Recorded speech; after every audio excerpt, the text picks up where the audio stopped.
Aujourd'hui, nous allons parler de quoi?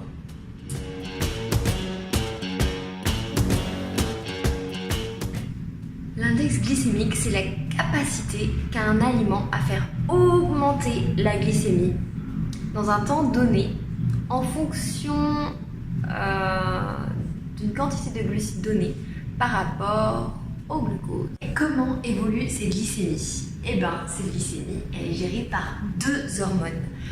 Une qui est hypoglycémiante, l'insuline, et l'autre qui est hyperglycémiante, le glucagon. Grâce à ces deux éléments que notre glycémie elle est constante. Il faut savoir que l'insuline va faire stocker le glucose dans les tissus musculaires et hépatiques au niveau du foie. Le stockage il va être soit sous forme de glycogène ou soit malheureusement de tissu adipeux. Et le glucagon, lui, il va faire l'inverse. Il va aller chercher dans le tissu adipeux du glucose. Si je mange, qu'est-ce qui se passe? On a en général 3 seuils d'index glycémique. Nous allons voir pour un aliment qui contient beaucoup de glucides. Beaucoup.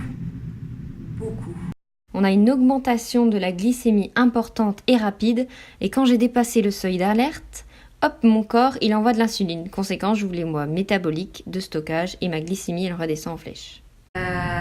Problématique, c'est que l'organisme a souvent du mal à gérer le dosage d'insuline et il en envoie un petit peu trop. Quand on passe en dessous du seuil, je sécrète du glucagon et en même temps, j'envoie un signal de faim pour qu'il y ait une prise alimentaire qui me permette de remonter cette glycémie. Ce genre de situation peut arriver. Je crois que j'ai un petit creux.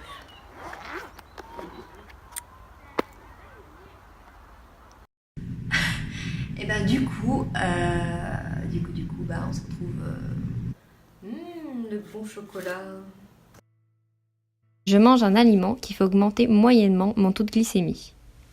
Mon taux de glycémie, dans ce cas, il va monter plus longuement dans le sang et de façon moins importante.